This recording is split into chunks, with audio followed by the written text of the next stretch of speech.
Bienvenue. Aujourd'hui, on part en Amérique centrale pour une exploration de l'histoire d'un pays petit par la taille, mais au passé incroyablement riche et souvent douloureux, le Salvador. Oui, et notre fil conducteur, ce sera principalement un texte de l'historien Jean-Marcel Gauger, qui couvre une très longue période, de 1524 jusqu'à 2021, donc quasiment jusqu'à nos jours. Exactement.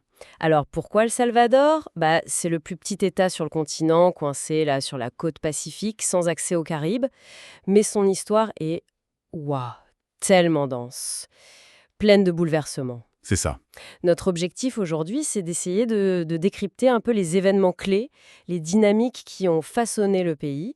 Alors, prêt? On y va? Alors pour commencer, peut-être quelques repères géographiques et précoloniaux, c'est important. Oui. On parle d'un pays d'à peine 21 000 km², donc tout petit, sur une zone d'activité sismique et volcanique très intense. 3 plaques tectoniques se rencontrent là-bas. Ah oui, quand même. Oui, oui. Et le relief, bon, il est marqué par des montagnes au nord, la Sierra Madre, une chaîne volcanique au sud, et entre les deux, le plateau central, la fameuse Meseta, où vit la majorité des 6,3 millions d'habitants. C'est là aussi qu'on trouve le seul fleuve navigable, le Lempa, climat tropical, bien sûr. Et avant l'arrivée des Européens, il y avait qui Essentiellement 3 royaumes amérindiens. Les Païekis, les Cuscatlans, avec une culture pipil assez marquée, et puis les Nagjochans, plutôt mixtes Maya-Lenca. Les Pipils, majoritaires, étaient assez proches culturellement des Aztèques, des Mayas, mais un détail intéressant que note Gudger, ils avaient aboli les sacrifices humains. D'accord. Et c'est dans ce contexte que les Espagnols débarquent? C'est ça. Après une reconnaissance côtière vers 1520, la vraie conquête militaire, elle commence en 1524. C'est Pedro d'Alvarado qui arrive du Guatemala voisin. Et ça se passe comment, cette conquête? Facilement? Ah non, pas du tout. Les Pipils, ils résistent farouchement. Ils évacuent leur village, ils harcèlent les Espagnols depuis les montagnes. Ils arrivent même à remporter une bataille à Acaxual, à Cajutla aujourd'hui. Ah bon? Oui, mais ils sont finalement vaincus près de Sonsonate. La source mentionne, bon, assez crûment, leur manque de protection corporelle face aux armes espagnoles. Alvarado prend leur capitale, Cuscatlan, mais il doit assez vite l'évacuer à cause des conditions notamment climatiques. D'accord. Et San Salvador, alors la capitale actuelle? Elle est fondée une première fois en 1525, près de Cuscatlan, mais elle est incendiée par les Pipils. C'est Diego, le frère de Pedro de Alvarado, qui la refonde de manière plus pérenne en 1528. Ok. Et la conquête s'arrête là? Non, elle s'étend vers l'est, entre 1530 et 1537. C'est là qu'est vaincu le cacique Lempira, dont le nom survit aujourd'hui comme monnaie au Honduras d'ailleurs. Ah oui, c'est vrai? Et la résistance pipile dans les montagnes, elle est définitivement brisée vers 1540. La conquête militaire, là, elle est achevée. Le Salvador devient donc une colonie espagnole. Intégrée à quoi administrativement?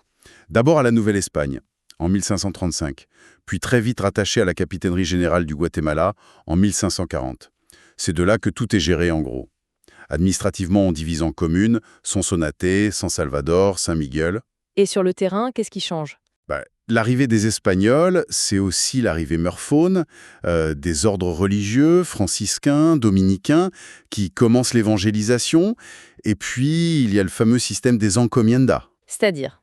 C'est un système où on confie aux conquistadors des terres, mais aussi les populations indigènes qui y vivent, pour les faire travailler et, en théorie, les christianiser. Ah oui, un système d'exploitation assez direct.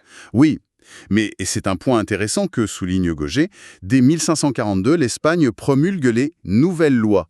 Et ces lois, elles suppriment les encomiendas et interdisent explicitement l'esclavage des Indiens. Ah d'accord, donc une réaction assez rapide quand même de la couronne.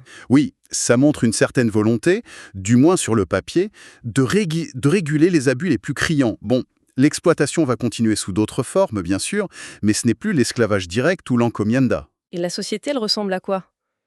Très hiérarchisé, évidemment. Tout en haut, les péninsulaires, nés en Espagne. Puis les créoles, les blancs nés aux Amériques. Ensuite, la grande majorité, les métis. Et puis les Indiens, et enfin quelques esclaves africains, qui vont assez vite se mélanger aux métis. D'accord. Et l'économie, elle repose sur quoi après la conquête? Au début, un peu sur le cacao, entre 1550 et 1600. Mais le vrai tournant économique, c'est après 1600, l'indigo. L'indigo, cette plante pour la teinture bleue. Exactement. Ça devient la grande spécialité, la grande richesse du Salvador pendant très longtemps.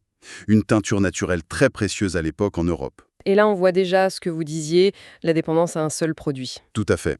C'est le premier grand cycle économique basé sur une monoculture d'exportation. Ça va marquer durablement le pays. Et ça dure jusqu'à l'indépendance, ce cycle de l'indigo. Oui, mais à la fin du XVIIIe siècle et surtout début XIXe, le mécontentement gronde, chez les créoles surtout. Pourquoi? Ils supportent de plus en plus mal le monopole commercial de l'Espagne, ils veulent commercer plus librement, notamment avec les Anglais, et puis il y a les taxes qui augmentent sans cesse pour financer les guerres de l'Espagne en Europe. Il étincelle, c'est Napoléon. Oui, quand Napoléon envahit l'Espagne en 1808 et place son frère Joseph sur le trône, ça transforme les protestations en véritable mouvement révolutionnaire. L'autorité espagnole est contestée partout. C'est là qu'arrive le fameux premier cri d'indépendance au Salvador. Exactement, le 5 novembre 1811, mené par des créoles comme José Matías Delgado, Manuel José Arce. Mais bon, cette tentative, comme d'autres entre 1808 et 1814, elle est réprimée par les autorités coloniales. Il faut attendre encore un peu. Oui, le déclencheur final, c'est ce qui se passe en Espagne, même en 1820. Un soulèvement militaire force le roi à rétablir la constitution libérale 2012, surnommée la PEPA. Et ça change quoi en Amérique centrale? Ça oblige le capitaine général du Guatemala à accorder plus de liberté, surtout la liberté de la presse. Et là, ça permet aux idées de circuler, aux différents camps de s'organiser publiquement. Les libéraux, qui veulent plus de réformes, et les conservateurs, plus attachés à l'ordre ancien. Et pendant ce temps, le Mexique voisin devient indépendant, en août 1821. Ce qui précipite tout. Le 15 septembre 1821, à Ciudad de Guatemala, les députés de toute l'Amérique centrale proclament leur indépendance de l'Espagne. C'est fait. Indépendant, d'accord, mais pour faire quoi? C'est souvent ça la question après. C'est exactement ça. La question se pose immédiatement. On fait quoi maintenant? Et là, la plupart des municipalités salvadoriennes votent pour se rattacher au Mexique voisin, dirigé par l'empereur Iturbide. Sauf deux villes importantes, San Salvador et San Miguel. Ah, une division interne déjà? Oui. Du coup, le général mexicain Fizola intervient militairement et annexe tout ça en février 1823. Mais, coup de théâtre. Iturbide abdique au Mexique, quelques semaines plus tard. Ah! Du coup, Fizola, un peu embarrassé, convoque une assemblée centra-américaine. Et cette assemblée décide la sécession d'avec le Mexique. Retour à la case départ en quelque sorte, hein? Presque.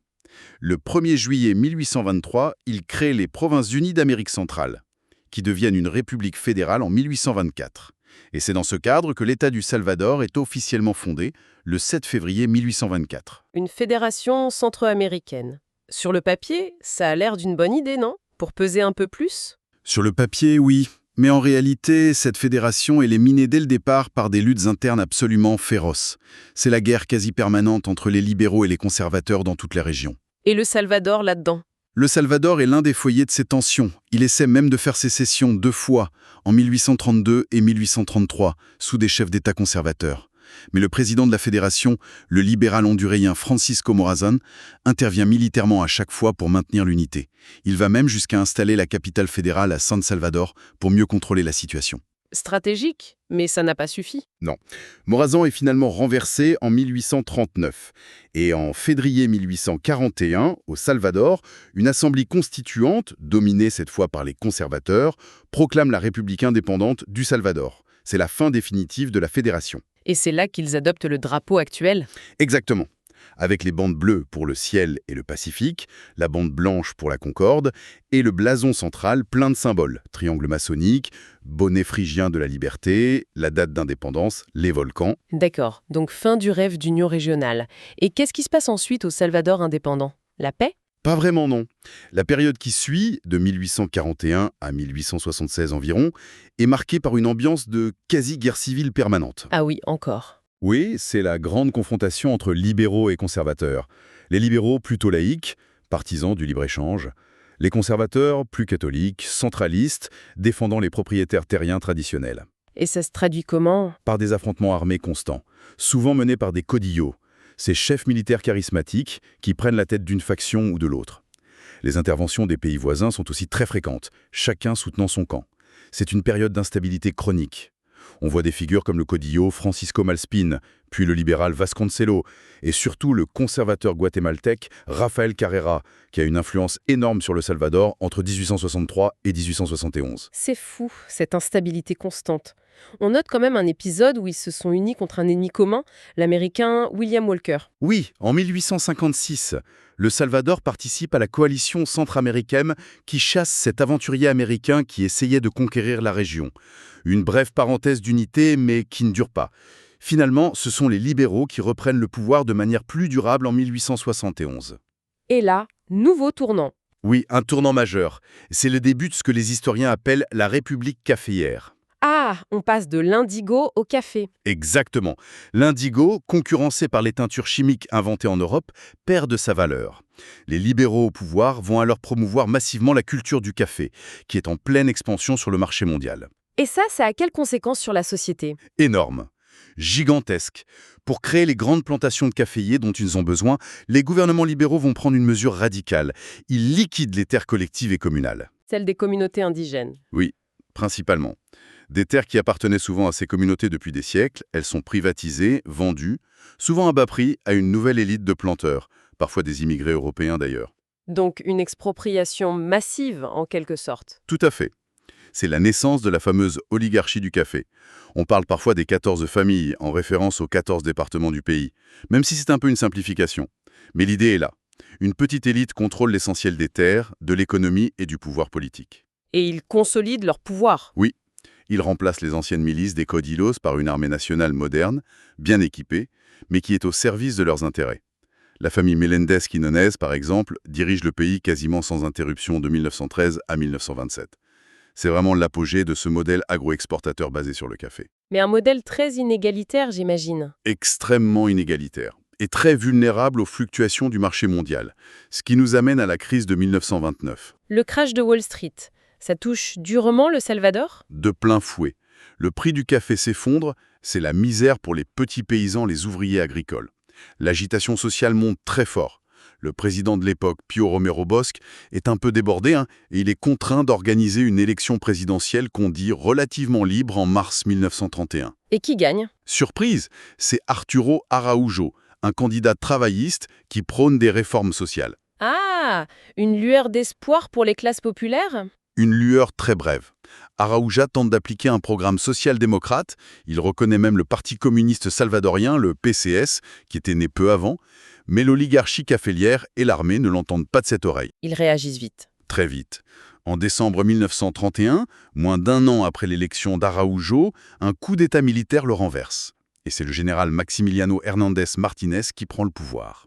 Il va diriger le pays d'une main de fer jusqu'en 1944. Et là, on arrive à un épisode particulièrement tragique, 1932. Oui, c'est un moment clé et terrible. En janvier 1932, le PCS, qui a été battu aux élections municipales juste après le coup d'État, tente de canaliser une colère paysanne qui grondait déjà très fort, surtout dans le nord-ouest, la région caféière.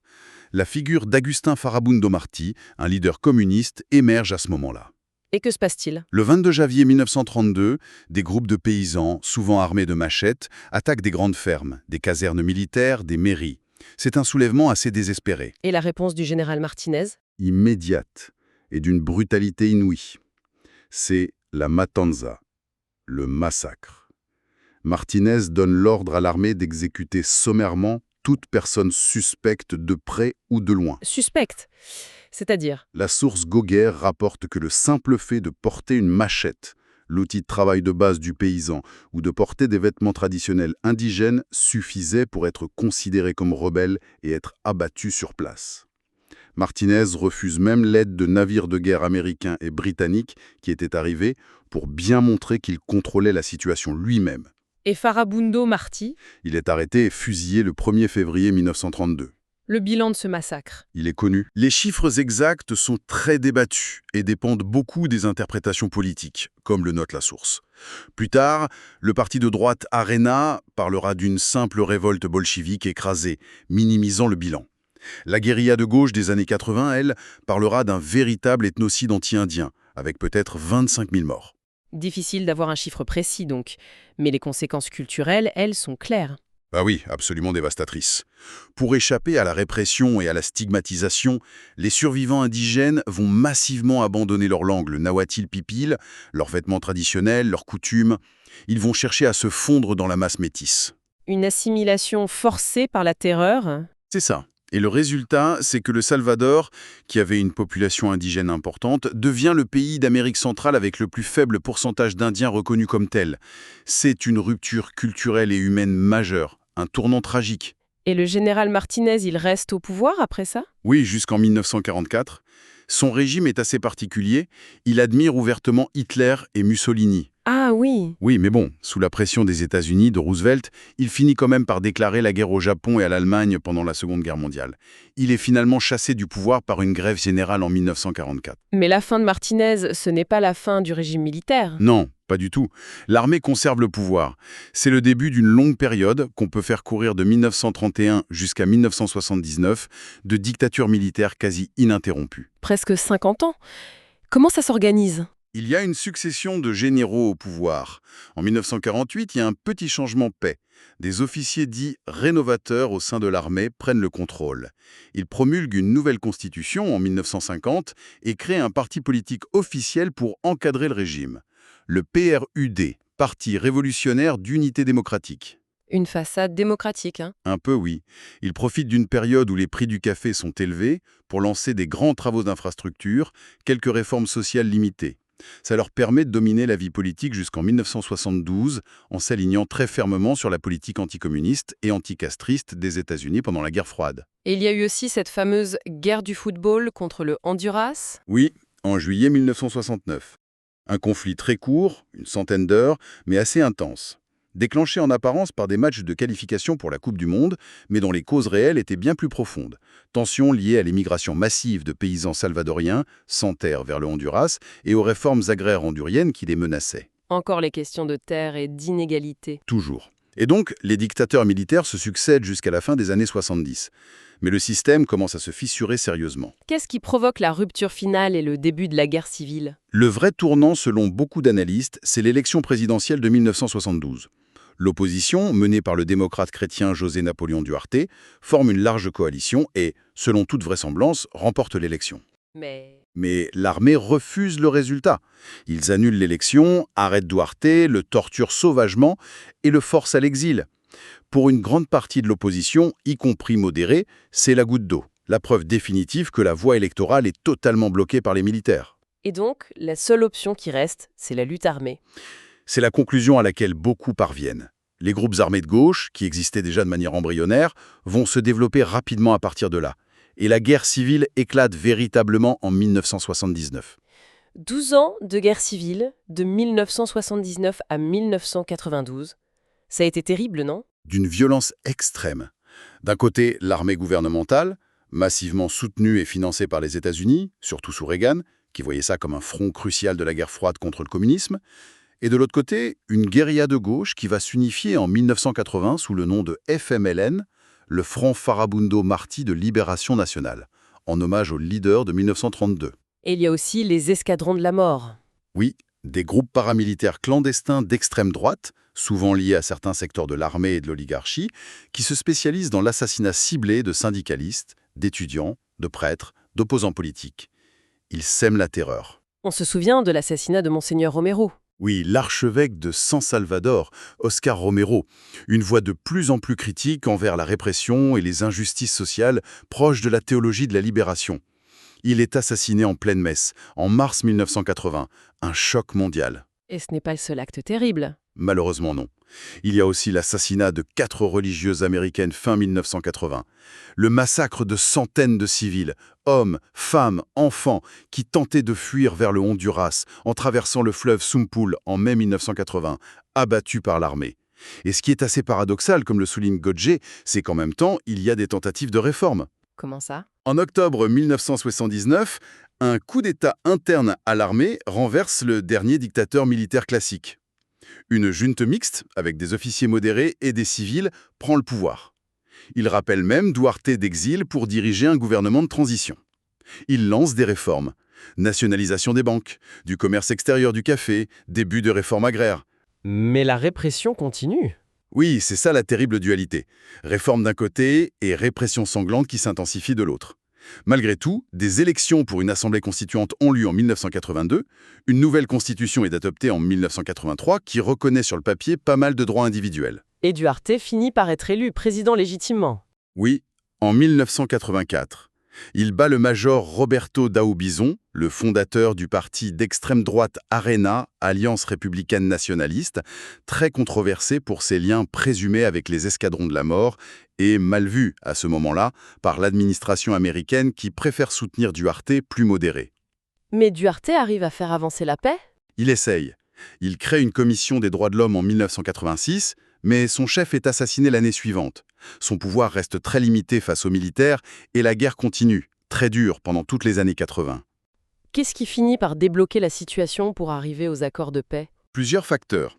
D'abord, l'élection en 1989 d'un nouveau président issu d'ARENA, Alfredo Cristiani. C'est un homme d'affaires, considéré comme plus pragmatique que Daobuisson. Ensuite, la fin de la guerre froide change la donne géopolitique. L'administration Bush-père aux États-Unis commence à réduire l'aide militaire massive et pousse à une solution négociée. Et militairement? En novembre 1989, le FMLN lance une offensive militaire de grande envergure, y compris sur la capitale, San Salvador. Ils ne prennent pas le pouvoir, mais ils montrent leur force et prouvent qu'il n'y aura pas de solution purement militaire. C'est une impasse sanglante. La pression monte pour négocier. Exactement.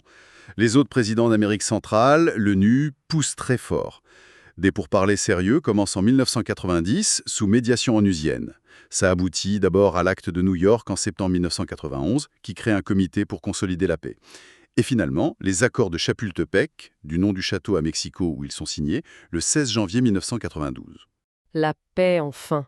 Après 12 ans de guerre civile et des décennies de violence politique avant ça. Oui, c'est un moment historique. Un cessez-le-feu durable est instauré, le FMLN dépose les armes et devient un parti politique légal. L'armée est épurée, réformée, on crée une nouvelle police nationale civile. Mais un nouveau fléau apparaît presque aussitôt. Oui, c'est l'ironie tragique de l'histoire salvadorienne. À peine sorti de la guerre civile, le pays est confronté à une explosion de la violence criminelle, notamment celle des gangs, les fameuses maras. D'où viennent ces gangs? La source Gotger explique que leurs origines sont complexes. Beaucoup de membres sont des jeunes salvadoriens qui avaient fui la guerre civile et immigré, souvent illégalement, aux États-Unis, notamment à Los Angeles. Là-bas, ils ont formé ou rejoint des gangs pour survivre. Et après les accords de paix, beaucoup sont expulsés et renvoyés au Salvador, où ils importent cette culture des gangs. Il y a aussi sans doute des anciens combattants des deux bords, ou des membres des anciens corps paramilitaires qui se reconvertissent dans le crime. Et ça devient un problème majeur. Un problème gigantesque qui mine complètement la société et l'économie dans l'après-guerre. Les taux d'homicide deviennent parmi les plus élevés au monde hors zone de conflit ouvert. Et politiquement, qui gouverne après 1992? D'abord, le parti ARENA de droite reste au pouvoir pendant 4 mandats consécutifs. Cristiani, 1999-1994, qui gère la transition, mais dont la fin de mandat est marquée par l'assassinat de 6 jésuites intellectuels, un crime qui choque énormément. Puis Calderón Sol, 1994-1999, qui durcit la législation pénale, rétablit même la peine de mort. Ensuite, Flores Pérez, 1999-2004, qui poursuit la politique de dollarisation de l'économie. Le Salvador abandonne sa monnaie nationale pour le dollar US en 2001 et qui sera plus tard accusé de détournement de fonds après un séisme. Et enfin, Saca, 2004-2009, qui applique l'accord de libre-échange avec les États-Unis, CAFTA, et lance les premières politiques répressives massives contre les gangs, la mano dura, la main dure. Son grand succès, apparemment. Pas de succès durable, non. La violence continue voire augmente. Et l'alternance politique finit par arriver en 2009. C'est le FMLN, l'ancienne guérilla qui arrive au pouvoir. Oui, mais un FMLN devenu un parti social-démocrate assez modéré. C'est d'abord Mauricio Funes, un ancien journaliste populaire, qui est élu en 2009. Il mène quelques réformes sociales limitées. Gratuité des uniformes scolaires, aide aux plus pauvres. Et après lui? Son successeur, élu en 2014, c'est Salvador Sánchez Serén. Lui, c'est une figure historique du FMLN, un ancien commandant guerrier. Sous sa présidence, il y a quelques avancées dans le système de santé publique, un rapprochement diplomatique avec la Chine populaire au détriment de Taïwan et une décision écologique importante, l'interdiction totale de l'exploitation minière de métaux sur le territoire national, une première mondiale, je crois. Mais sur la violence et l'économie, il n'arrive pas à inverser la tendance? Il peine énormément. La violence des gangs reste endémique, l'économie stagne, la corruption aussi. Ce qui crée une désillusion croissante vis-à-vis des deux partis traditionnels, ARNA et FMLN, qui ont alterné au pouvoir depuis la paix. Et c'est ce contexte qui permet l'émergence de Naïb Boukele en 2019. Exactement. Naïb Boukele, jeune, charismatique, issu d'une famille riche mais se présentant comme anti-système, très habile sur les réseaux sociaux. Il était d'abord maire de San Salvador sous l'étiquette du FMLN, puis il est exclu, crée son propre mouvement, Nuevas Ideas, puis Ghana pour l'élection. Et il remporte la présidentielle de 2019 très largement, en balayant les deux partis historiques. Et sa présidence marque une rupture nette. C'est le moins qu'on puisse dire. D'abord sur le plan économique, une libéralisation assez poussée, avec notamment l'adoption du Bitcoin comme monnaie légale, une expérience assez unique et controversée. Mais c'est surtout sur la sécurité qu'il marque les esprits. Oui, c'est sa mesure phare. Face à une nouvelle flambée de violence des gangs début 2022, il décrète un régime d'exception. S'ensuivent des arrestations massives, par dizaines de milliers, souvent sans mandat, dans des conditions très critiquées par les organisations de défense des droits humains. Il fait construire une méga-prison pour enfermer tous ses membres présumés de gangs. Et les résultats ? Les chiffres officiels montrent une chute spectaculaire du taux d'homicide et de l'activité criminelle visible des gangs. Ce qui explique son immense popularité auprès d'une population épuisée par des décennies de violence. Mais il y a un coût en termes de démocratie et d'état de droit. C'est la grande critique. Le régime d'exception suspend des garanties constitutionnelles. Il y a des accusations de détention arbitraire, de mauvais traitement, voire de morts en détention. Et Boukele a aussi utilisé sa popularité et sa majorité parlementaire pour remplacer les juges de la Cour suprême et le procureur général par des alliés. Ce qui lui a permis de se représenter alors que la Constitution l'interdisait. Exactement, la nouvelle Cour suprême a réinterprété la Constitution pour l'autoriser à briguer un second mandat consécutif. Et il a été réélu triomphalement en février 2024, avec plus de 94% des voix et un contrôle quasi absolu sur le Parlement. Bon, si on essaie de prendre un peu de recul après ce long parcours historique, qu'est-ce qui ressort de cette histoire salvadorienne, telle que racontée par Gauguer ?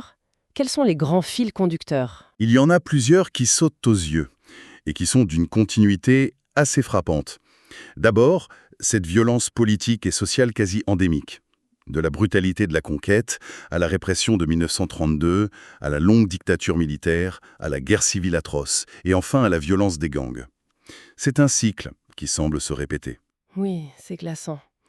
Ensuite, la dépendance économique. On l'a vu, dépendance à l'indigo, puis au café, avec les crises que ça engendre, et aujourd'hui une dépendance très forte à la dollarisation et surtout aux remesas, les envois d'argent des millions de Salvadoriens qui ont immigré, principalement aux États-Unis. C'est une part énorme du PIB. Violence, dépendance. D'autres constantes ? L'instabilité politique chronique, bien sûr, même si elle prend des formes différentes selon les époques, la lutte constante autour des inégalités sociales abyssales, notamment l'accès à la terre, qui est un moteur de conflit depuis le début, et peut-être aussi l'échec récurrent des tentatives d'intégration régionale. Donc, comprendre ce lourd passé, ces cycles qui semblent se répéter, c'est indispensable pour analyser ce qui se passe aujourd'hui avec Bukele. Sa popularité s'explique en grande partie par cette aspiration profonde, viscérale à la sécurité, après tant de violences subies. Oui, sans aucun doute. La population semble prête à beaucoup de sacrifices en termes de liberté pour obtenir enfin un répit face à la terreur des gangs. Mais la source de Goldschneiger, et c'est là qu'elle nous laisse avec une question pour réfléchir, pose un dilemme fondamental. Lequel ? En gros, est-ce que les méthodes très autoritaires de Bukele, même si elles semblent efficaces à court terme contre la criminalité, réussissent enfin à briser ce cycle historique infernal de violence et d'autoritarisme qui a tant marqué le Salvador ? Ou bien, est-ce qu'elles ne font que le réinventer sous une forme nouvelle, plus moderne peut-être, plus technologique, mais en sacrifiant l'état de droit et les libertés fondamentales sur l'autel de la sécurité ? La question est de savoir si on sort vraiment du cycle ou si on en change juste la forme. C'est exactement ça. Quel sera l'impact à long terme de cette approche sur la société salvadorienne, au-delà de la baisse immédiate et réelle de la criminalité ? Est-ce une solution durable ou une nouvelle phase d'un problème historique plus profond ? L'histoire, bien sûr, est encore en train de s'écrire, mais ce passé complexe nous invite à une certaine vigilance pour comprendre les enjeux de demain.